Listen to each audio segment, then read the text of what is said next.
नमस्कार, welcome to my channel. मैं हूं मनीषा। दोस्तों, सबसे पहले तो आप सभी दर्शकों को दीपावली की हार्दिक शुभकामनाएं। माता लक्ष्मी की कृपा आप सभी के जीवन में बनी रहे। माँ लक्ष्मी आपके जीवन में खुशियों के साथ धन की वर्षा करती रहे, ऐसी मेरी शुभकामना है। दोस्तों, आज की इस वीडियो में हम आपके साथ शेयर करेंगे, साथ में कुछ महत्वपूर्ण सवाल हैं जो आपके, वो भी हम इस वीडियो में उसको शामिल करेंगे। तो वीडियो को अंत तक आप देखें। दोस्तों, आप सभी का तहे दिल से शुक्रिया। आप सभी हमारी वीडियो को इतना पसंद करते हैं, आप इतने अच्छे अच्छे कमेंट करते हैं कि दीदी आपकी वीडियो हमारी बहुत हेल्प आती है, काम में आती है। पूजा संबंधित जो भी जानकारी मेरे पास होती है वो हम आपके लिए लेकर आते हैं और समय से पहले पहुंचाने की कोशिश करते हैं। दोस्तों, कभी कभी लेट हो जाते हैं क्योंकि देखिए हम भी घर परिवार में बहुत सारे ऐसे काम होते हैं, बहुत सारी साफ सफाई तैयारियां, ये सभी, तो कभी कभी वीडियो लेट हो जाती है। तो आप सभी में से बहुत सारे लोग कमेंट भी करते हैं कि दीदी आपको थोड़ा पहले वीडियो लानी चाहिए। तो इसके लिए हम माफी चाहते हैं। हमारी यही कोशिश रहती है कि हम समय से पहले ही आपको वीडियो दें जिससे उसका लाभ आप उठा पाएं। तो चलिए वीडियो की शुरुआत करते हैं। दोस्तों, यदि आप हमारे चैनल पर पहली बार आए हैं तो चैनल को सब्सक्राइब जरूर करें। सब्सक्राइब करने के लिए बेल आइकन को प्रेस करें जिससे हमारी वीडियो की नोटिफिकेशन आपको सबसे पहले पहुंचे। और साथ में ये भी जानकारी देंगे कि यदि आप ज्योतिषी सलाह चाहते हैं तो आप हमारे इस व्हाट्सएप नंबर पर संपर्क करके अपनी बुकिंग करा सकते हैं और अपनी जन्म तिथि, जन्म स्थान और बता के अपनी डिटेल आप जानकारी ले सकते हैं। तो चलिए वीडियो की शुरुआत करते हैं। दोस्तों, सबसे पहले हम बात करेंगे धनतेरस की। तो धनतेरस 13 नवंबर को मनाएंगे, वही हमारे लिए शुभ होगा। पूजा का शुभ मुहूर्त मैंने इसके पहले वाली वीडियो में आपको दी है, तो आप वहां से जाके चेकआउट कर सकते हैं। और वही हम बात करें दिवाली पूजा की, तो दिवाली पूजा भी हम 14 नवंबर को करेंगे। दोस्तों, नरक चतुर्दशी हमें सुबह से लेके दोपहर तक प्राप्त हो रही है। उस समय आपको नरक चतुर्दशी की पूजा पाठ करना है और संध्या के समय अमावस्या तिथि में हम महालक्ष्मी का पूजन करेंगे। दोस्तों, जैसा कि धनतेरस के दिन हम सभी बहुमूल्य वस्तुएं खरीद कर लाते हैं और संध्या के समय शुभ मुहूर्त में उनका पूजन करते हैं, तो साथ में हम यम का दीपक भी लगाते हैं। तो बहुत सारे लोगों के मन में कंफ्यूजन है कि यम का दीपक हमें एक दिन लगाना होता है या फिर 5 दिन, जैसे कि यह 5 दिवसीय त्योहार है। धनतेरस से लेके भाई दूज के दिन तक का 5 दिवसीय है, लेकिन इस बार वर्ष 2020 में ये सिर्फ 4 दिनों का हो रहा है और जो हमारी पूजा पद्धति है उसे हमें सभी करना है इन 4 दिनों के अंदर। तो पहले दिन 13 तारीख को भी हम यम का दीपक लगाएंगे, नरक चतुर्दशी के दिन भी हम यम का दीपक लगाएंगे, लक्ष्मी पूजन जो कि 14 तारीख को ही है, दोनों एक दिन, उस दिन भी यम का दीपक लगाएंगे। यानी कि 4 दिन आपको यम का दीपक लगाना आपके लिए बहुत शुभ होगा। अब आप अपने समय के अनुसार उसे निर्धारित करें कि आपको कब और कैसे लगाना है। इसकी डिटेल मैंने पहले से आपको दी है। अब हम बात करेंगे, जैसे बहुत सारे लोगों का ये प्रश्न होता है कि क्या हमें पूजा के लिए अलग से चौकी लगाना अति आवश्यक है। तो दोस्तों, आप ये कोई बहुत जरूरी नहीं होता है। आपका मंदिर है, अगर उसमें स्पेस है तो आप वहीं पर माता लक्ष्मी, भगवान गणेश और सरस्वती माता की, माँ काली की, हनुमान जी की, मतलब जिसकी पूजा आप करते हैं दीपावली के दिनों में, इन सभी देवताओं की कृपा प्राप्त करने के लिए, तो आप अपनी पूजा मंदिर में भी कर सकते हैं। लेकिन इतना स्पेस नहीं होता है और साथ में ऐसी भावना भी रहती है कि हमारे घर कोई भी आप एक कॉमन सेंस में सोचे कि जब भी आपके घर कोई गेस्ट आता है, आपके घर कोई नया मेहमान आता है, तो आप उसके स्वागत की तैयारियां अलग से करते हैं, अलग से उसे अच्छी अच्छी चीजें देकर, उसकी मनपसंद की चीजें देकर उन्हें प्रसन्न करते हैं, तब वो आपके लिए ज्यादा हितकर होता है। इसलिए आप एक पूजा की चौकी जरूर लगाया करें। जरूरी नहीं है कि जहाँ पे आपने पूजा प्रतिदिन करनी है वहीं पे आप करें, अलग से एक अच्छा साफ सुथरा स्थान देख लें, पूर्व दिशा में ये होना चाहिए और वहीं पे सब परिवार मिलके आपको पूजन करना चाहिए। अपने बच्चों को इन पूजा पाठ में आपको जरूर शामिल करना चाहिए। जो हमारे बच्चे हैं, हमारे देश का भविष्य है, हमारा स्वयं का, हमारे कुल वंश की वृद्धि उन्हीं से होनी है। तो यदि हम उन्हें इस तरह से छोटे छोटे पूजाओं के द्वारा कुछ अच्छे संस्कार दे सकते हैं तो वो हमारे लिए आगे चल के हमारे भविष्य के लिए बहुत अच्छा होता है। तो इसलिए आप अपने बच्चों को भी ये सभी चीजें जरूर बताएं और समझाएं, और स्वयं करेंगे तो वह देखकर तो करेंगे ही। आगे हम बात करते हैं, जैसे कि बहुत सारे लोगों का ये मानना है कि हम लक्ष्मी गणेश कैसे खरीदें। लक्ष्मी गणेश कब खरीदें? तो लक्ष्मी गणेश आपको धनतेरस वाले दिन खरीदना चाहिए। उसी दिन लक्ष्मी गणेश खरीदना बेहद शुभ होता है, लेकिन पूजा हमें अमावस्या तिथि के दिन यानी कि दीपावली के दिन ही करना होता है।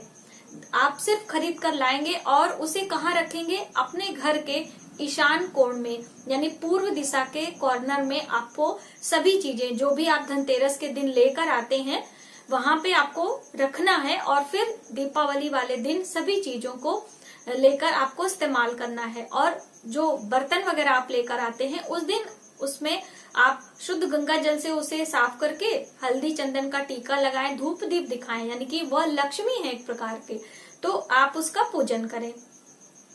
और उसके बाद बहुत सारे लोगों ने ये भी पूछा है कि जैसे उनके पास धातु की प्रतिमा है, किसी के पास चांदी की है, सोने की है, या फिर अष्ट धातु की मूर्तियां हैं उनके पास लक्ष्मी गणेश की, तो क्या उन्हें मिट्टी की मूर्तियां जो हम लक्ष्मी गणेश की खरीदते हैं वह खरीदना अति आवश्यक है?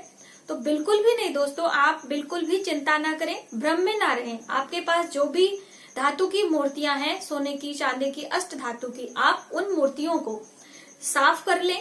जो भी साफ करने के लिए आप यदि कोई ऐसी चीज यूज करते हैं तो बिल्कुल ना करें, वह हमारे लिए हितकर नहीं होता है। आप थोड़ा सा दही ले लें, दही के अंदर हल्का सा आप नींबू डाल के यदि उन मूर्तियों पर रब करते हैं तो अपने आप वह मूर्तियां चमकने लगती हैं और एक प्रकार से उनका स्नान भी हो जाता है। तो आप दही को अच्छे से लगा लें और उसके बाद मूर्तियों को साफ कर लें और फिर आप पूजा में इस्तेमाल कर सकते हैं। कोई जरूरी नहीं है कि आप मिट्टी की ही मूर्तियां लेकर आएं। दोस्तों, हमारे समाज में हर वर्ग के लोग रहते हैं। कहने का तात्पर्य है कि अमीर लोग भी हैं, गरीब लोग भी हैं, जिनकी इतनी अच्छी आर्थिक स्थिति नहीं है, उनके लिए ये सभी चीजें बताई जाती हैं। हमारे ऋषि मुनियों ने हमें ये ज्ञान दिया था कि यदि आपका सामर्थ्य है तो आप ये चीजें करें। यदि आपके पास सामर्थ्य नहीं है तो आप मिट्टी की चीजें, क्योंकि वो थोड़ी सस्ती मिलती हैं, इसलिए आप उनका इस्तेमाल करें। इसलिए पूजा पाठ में भी जो भी हम बर्तन इस्तेमाल करते हैं वह बर्तन हमेशा या तो किसी धातु के होते हैं या फिर मिट्टी के बर्तन इस्तेमाल करने की सलाह दी जाती है कि यदि आप नहीं है आपके पास तो आप मिट्टी के बर्तन आप ले सकते हैं। तो इस तरह से आप इन बातों का ध्यान रख के अपनी दीपावली की खरीदारी करें। दोस्तों, दूसरी अहम जानकारी कि जैसे कि हम लोग धनतेरस के दिन बहुत सारे लोग कॉइन खरीदते हैं, चांदी के सिक्के खरीदते हैं। तो सिक्कों में ज्यादातर लोग क्या करते हैं कि लक्ष्मी गणेश की जो प्रतिमा बनी होती है, इस तरह की, बिल्कुल हम पास में कैमरे में करेंगे, आपको आ रहा है, इस तरह से जो प्रतिमाएं बनी होती हैं लक्ष्मी गणेश की, ये वाली कॉइन सभी खरीदते हैं। तो हमारा ऐसा मानना है दोस्तों कि इस तरह के बहुत सारे कॉइन हमें नहीं एकत्र करना चाहिए, क्योंकि कहीं ना कहीं जब भी हम कोई धन एकत्र करते हैं, धन का संग्रह करते हैं, तो हम अपने भविष्य में आने वाली कभी कोई मुसीबत में उसका इस्तेमाल कर सके, इसलिए उस धन का संग्रह किया जाता है। और मान लीजिए आप हर दिवाली पे, जब से आप मान लीजिए आप 10 साल से 15 साल से इस तरह की लक्ष्मी गणेश की आकृति वाली कॉइन खरीद के स्टोर कर रहे हैं, उसके बाद फिर आपकी जो नई जनरेशन आएगी वह पूजा करेगी, इस तरह से बहुत सारे कॉइन हो जाएंगे, तो वो हमारे हिसाब से उतना ठीक नहीं है। आप इस तरह की जो विक्टोरिया वाले पुराने सिक्के होते हैं वह ले सकते हैं, या फिर दोस्तों ये तनिष्क का जो सिक्का होता है वो आप ले सकते हैं, बहुत ही अच्छा होता है। तो आप ये सिक्के लेकर आए। इन सिक्कों को आप कभी भी इमरजेंसी में सेल कर सकते हैं और इसके एवज में आप पैसे भी लेके अपने बुरे वक्त में काम कर सकते हैं। तो इस तरह से ये मेरी सलाह है, यदि आपको अच्छी लगे तो आप ऐसा करें, नहीं तो आपकी इच्छा है आप हर वर्ष ये कॉइन खरीदें। तो हम बात करेंगे दीपकों की। जैसे कि दीपक हम दीपावली पर जलाते हैं, अनेक स्थानों पर घर पे दिए जलाते हैं, दीपकों से हम कभी ओम लिखते हैं, श्री लिखते हैं। तो अंधेरे में प्रकाश फैलाना चाहिए। तो जहाँ पे आपका अंधेरा हो, घर के हर कॉर्नर में आपको दीपक लगाने होते हैं। और जहाँ पर पेड़ पौधे हैं, जैसे तुलसी का गमला है, वहां पे आपको दीपक रखना चाहिए। जहाँ पे आपने यदि केले के पौधे लगाए हैं घर के पीछे वाले हिस्से में, वहां भी आपको एक दीपक रखना चाहिए। समी का वृक्ष है, वहां पे दीपक रखना चाहिए। आपके घर के आसपास जो भी मंदिर है, वहां पर भी आपको दीपक प्रज्वलित करना चाहिए।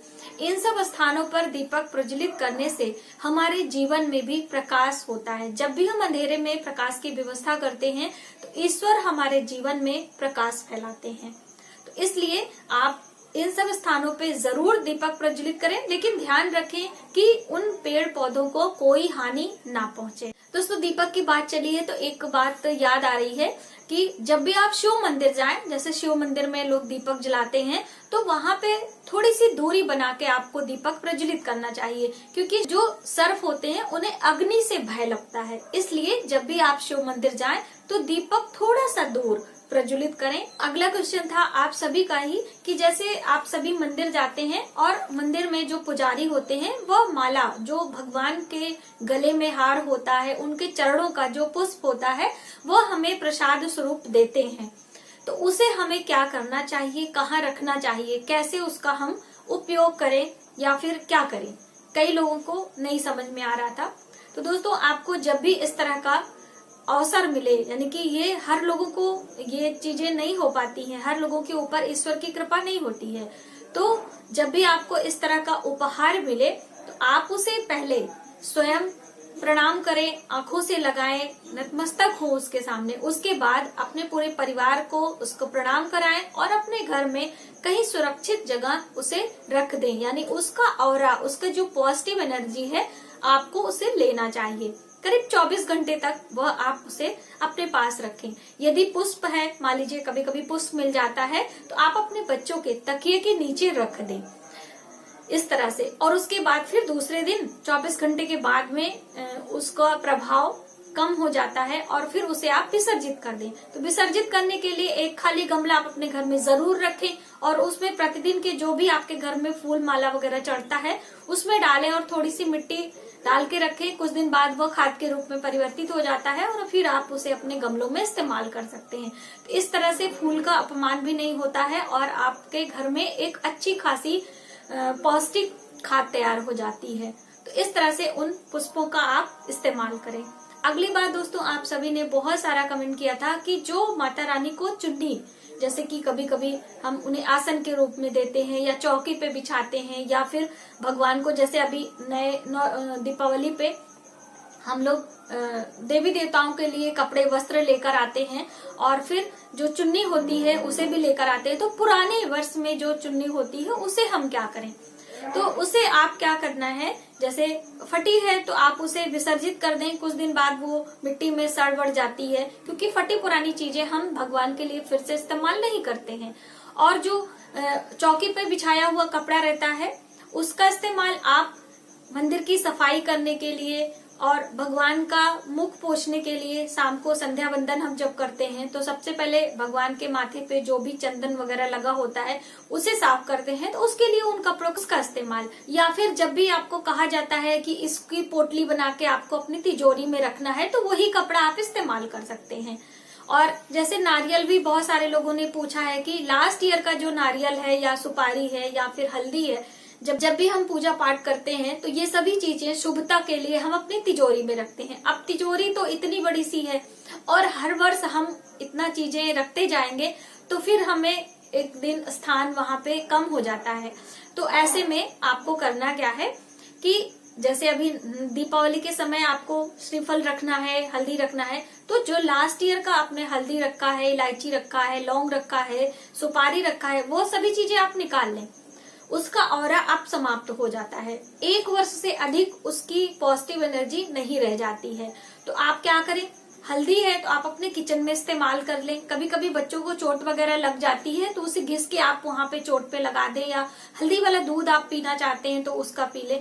मान लीजिए आपने पाउडर हल्दी रखी है, वो खराब हो गई है, तो उसी गमले में, जो मैंने गमला आपको बताया ना रखने के लिए, उसी गमले में आप विसर्जित कर दें। इसी तरह से सुपारी भी, यदि आपके घर में कोई पान सुपारी खाता है तो उसे दे दें, इस्तेमाल कर ले, नहीं तो आप उसे गमले में विसर्जित कर सकते हैं। या फिर सारी सुपारियां ले जाके आप किसी पंडित जी वगैरह को जो मंदिर में हैं उनका इस्तेमाल यदि वो करते हो तो वो कर लेंगे। जो लौंग इलायची है आप अपनी रसोई में रख लें और जब भी कोई चीज आप बनाते हैं आप किचन में इस्तेमाल कर लें, ठीक है। इस तरह से उनका इस्तेमाल करें। और जो श्रीफल है, आप श्रीफल का क्या करना है, तो श्रीफल को आप मंदिर में दान कर दें। जैसे कि आप मंदिर जाते हैं तो वह श्रीफल वहां पे आप मंदिर में रख के आ जाए और पुजारी या कोई अन्य ले लेगा, उसका इस्तेमाल कर लेगा। इस तरह से आप करके फिर नए वर्ष में ये सभी चीजें आप रख सकते हैं। और भी जैसे गोमती चक्र है, कई लोगों ने ये पूछा था कि जो हमारे लास्ट ईयर के गोमती चक्र हैं क्या हम उसे यूज कर सकते हैं। तो बिल्कुल, जो आपने गोमती चक्र बांध के रखा हुआ है इस वर्ष आप निकालें, उसे पहले गंगा जल से शुद्ध करें, उसके बाद आप जहां भी इस्तेमाल करना चाहते हैं उसको इस्तेमाल करें। कहने का अर्थ है कि आप उसका पूजन पाठ करें और उसको हल्दी कुमकुम का टीका लगाएं, धूप दीप दिखाएं और ये माता लक्ष्मी का जब हम पूजन करते हैं तो उसमें इस्तेमाल करें। हर वर्ष आपको बहुत ज्यादा चीजें लाके स्टोर नहीं करनी है, ये बात आप समझें। पूरी आप लोगों का क्वेश्चन था कि हम तिलक किस प्रकार का इस्तेमाल करें। तो दोस्तों, हमने तिलक के लिए एक वीडियो आपके लिए स्पेशली दी है, तो आप वह वीडियो देखें। जैसे कि अलग अलग देवताओं को अलग अलग चीजें पसंद होती हैं, जैसे हम मनुष्यों की पसंद नापसंद होती है वैसे देवताओं की भी पसंद होती है। तो उसके लिए मैंने आपको अलग से वीडियो दी है, आप वह लें। वरना आप हल्दी कुमकुम का टीका सभी देवियों को लगाया जाता है ज्यादातर, और जो विष्णु भगवान है उन्हें हल्दी का टीका हम लगाते हैं। या फिर अष्टगंध का तिलक आप अपने पूजा में इस्तेमाल किया करिए। अष्टगंध का तिलक बहुत अच्छा होता है और वो ज्यादातर सभी देवी देवताओं को लगाया जाता है। या फिर आप सफेद चंदन, जो चंदन आता है लाल और सफेद, तो लाल चंदन का इस्तेमाल हम सूर्य को अर्घ देने के लिए करते हैं और सफेद चंदन का इस्तेमाल हम शिव पूजा में करते हैं या अन्य देवताओं के पूजन में आप सफेद चंदन का इस्तेमाल कर सकते हैं। तो देवताओं को चंदन टीका लगाने के लिए किस उंगली का इस्तेमाल किया जाता है, ये भी कई लोगों ने पूछा है, तो इसके लिए मैंने आपको स्पेशली वीडियो दी है। लेकिन फिर भी थोड़ी सी जानकारी हम आपको देना चाहेंगे कि जब भी हम देवताओं का पूजन करते हैं तो हमें अनामिका उंगली का इस्तेमाल करना चाहिए देवी देवताओं का चंदन और तिलक करने के लिए। आप गोल चंदन लगाएं, लंबा लगाएं, उनकी पसंद के अनुसार लगाएं, ये अलग एक चीज हो जाती है। लेकिन उंगली का इस्तेमाल आपको पूजा पाठ में हमेशा अनामिका इस्तेमाल उंगली का करना चाहिए। और जब भी हम पितरों के लिए इस्तेमाल करते हैं, यानी कि पितरों का तर्पण करते हैं, पितरों के लिए कोई भी चीज करते हैं या तिलक लगाते हैं, तो तर्जनी का उंगली का इस्तेमाल किया जाता है। दोस्तों, एक बहुत महत्वपूर्ण जानकारी है जो कि हम आपके साथ जरूर शेयर करेंगे कि आपकी जो माला होती है, जो कर माला होती है जिससे आप जाप करते हैं प्रतिदिन, आपको उसे रखना कहाँ है। कभी भी उसे आपको हैंग करके आपको नहीं रखना होता है। जैसे बहुत सारे लोग क्या करते हैं, माला जपने के कारण बाद में बच्चों के डर से या कैसे भी उसे हैंग कर देते हैं, यानी कि टांग देते हैं। तो ये गलती आप कदापि ना करें। कर माला को हमेशा आपको गोमुखी, यानी कि जिसमें आप मंत्र जप करते हैं, एक गोमुखी आती है, उसी के अंदर हमें ढक के मंत्र जप करना होता है, उसके अंदर करके आप रखें। या फिर एक आप छोटा सा डिब्बा ले लें, उसके अंदर माला को आप बंद करके रखा करें। कई लोगों ने दोस्तों पूछा था कि क्या हम तुलसी जी का विवाह अपने घर में कर सकते हैं। तो बिल्कुल, आप तुलसी जी का विवाह रचा सकते हैं अपने घर में। तुलसी विवाह की वीडियो मैंने आपको दी है, तो आप वहां से देख भी सकते हैं। लेकिन विवाह के बाद में दूसरे दिन, द्वादशी के दिन, आपको तुलसी की विदाई यानी कि तुलसी का दान जरूर करना चाहिए। और जो प्रतिदिन आप पूजा कर रहे हैं 1 महीने से, उसी तुलसी का विवाह आपको करना चाहिए और उसके बाद आपको उसे दान करना चाहिए। विवाहित तुलसी को आपको अपने घर में नहीं रखना चाहिए। जैसे हम कन्यादान करते हैं तो फिर कन्या की विदाई करते हैं, उसी मान्यता के अनुसार आपको उसका दान करना चाहिए। और आप अपने पूजन के लिए पहले से ही एक तुलसी लगा के रखें, जिससे कि जब कन्यादान आप कर लें उसके बाद दूसरी तुलसी का पूजन अर्चन आप करते रहें। और मान लीजिए 4-5 तुलसी आपने लगाई है, तो क्या सभी का पूजन करना होता है? तो ऐसा नहीं है, एक तुलसी की पूजा करें, बाकी सब तुलसी पर आप जल वगैरह दें, उसकी केयर करें। जब भी इस्तेमाल में उनकी पत्तियों का करना हो तो उन सभी तुलसी से आप उसका इस्तेमाल कर सकते हैं। एक लोगों ने पूछा था कि जो हम सूर्य को जल देते हैं उसे क्या हम तुलसी के गमले में डाल सकते हैं कि नहीं? जैसे सूर्य को जल देते समय हम कोई पात्र रखते हैं कि जल देंगे तो उसके छींटे हमारे पैरों पे ना पड़े। तो देखिए आप दे सकते हैं, ऐसी कोई बुराई नहीं है, लेकिन क्या है कि रविवार के दिन तुलसी में हमें जल नहीं देना होता है। इसी मान्यता के अनुसार यदि आप प्रतिदिन जल दे रहे हैं तो आप ये भूल जाते हैं कि आज रविवार है और हमें इसमें जल नहीं देना है और हमें पात्र चेंज करना है। तो इसीलिए मना किया जाता है कि आप तुलसी का पौधा ना चुनें। और दूसरी ये भी कि प्रतिदिन आप इतना बड़ा सा पात्र में लेके जल देंगे तो वह तुलसी सूख सकती हैं, क्योंकि तुलसी में बहुत अधिक पानी नहीं लगता है और तुलसी का प्लांट बहुत छोटा सा होता है। तो उनके देखभाल के हित में भी आप सोचें तो आपको इतना ज्यादा पानी प्रतिदिन तुलसी के गमले में नहीं डालना चाहिए। कई लोगों ने ये पूछा था कि क्या तुलसी और केले का पौधा एक साथ हम लगा सकते हैं? तो अलग अलग आप लगाएं, उसकी केयर करें, क्योंकि अलग अलग तरह से परिक्रमा की जाती है, अलग अलग तरीके से पूजन अर्चन किया जाता है। तो आप अलग रखें, साथ में गमले रख सकते हैं, लेकिन एक साथ आप ना लगाएं। धनतेरस के दिन आप किसी भी धातु का बर्तन खरीदें, लेकिन एल्युमिनियम के बर्तन या फिर लोहे के बर्तन, कांच के, स्टील के, ये सभी चीजें आप ना खरीदें। यदि आप शौकिया खरीदना चाहते हैं, आप डेकोरेशन के पर्पस से खरीदना चाहते हैं तो कभी और दिन खरीद लें, लेकिन धनतेरस पर जब हम कोई शुभ मुहूर्त में जो चीजें हमें खरीदनी होती हैं उस समय हमें धातु का ही चयन करना चाहिए, सोने चांदी का, या फिर आप तांबे का, पीतल का, इस तरह की चीजें आप खरीदें। ना हो तो मिट्टी की चीजें आप खरीद के अपने घर लेकर आएं, इससे हमारे घर में शुभता बनी होती है। तो हम बात करेंगे यम का दिया के लिए, क्योंकि यम का दिया बहुत ही शुभ होता है, यम का दिया आपको लगाना चाहिए। तो यम का दिया आपको हमेशा घर के मुख्य द्वार पे लगाना चाहिए, घर के बाहर लगाना चाहिए, खुले आकाश में ही आपको यम का दिया लगाने हैं। और यम का दिया सूर्यास्त के बाद लगाया जाता है, सूर्य के रहते हमें दीपदान नहीं करना होता है, इस बात का हमेशा ध्यान रखें। दीपदान हमेशा अंधेरे में प्रकाश फैलाता है और दीपदान जो हमें नियमानुसार करना होता है, जैसे कि हम तिथियों के अनुसार करते हैं कभी कभी, तो तिथियां, यदि एक तिथि की हानि है तो ऐसी अवस्था में आपका जो काउंटिंग है वो मिस ना हो, इस वजह से ऐसी दशा में आप दिन में भी दीपक लगा सकते हैं। तो ये दीपक लगाने के विधान में है। और जो दीपावली पर हम दिए जलाते हैं वो ज्यादातर तिल के तेल का या फिर सरसों के तेल का ही दीपक लगाना चाहिए, क्योंकि उस दिन अमावस्या तिथि होती है और अमावस्या तिथि पर हम पितरों का पूजा करते हैं और पितरों के पूजन में सरसों के तेल की अधिक महत्वता होती है। इसी वजह से तिल के तेल के दिए या फिर सरसों के तेल के दिए लगाना आपको शुभ होगा। तो दोस्तों ये थी कुछ महत्वपूर्ण जानकारी जो कि आपके सवालों के साथ भी थी, और भी कुछ जानकारी जो कि मैंने आपको दी। यदि हमारी वीडियो आपको थोड़ी सी भी हेल्पफुल लगे तो प्लीज हमारी वीडियो को लाइक करें, शेयर करें, सब्सक्राइब जरूर करें न्यू वीडियोस के लिए। Thank you.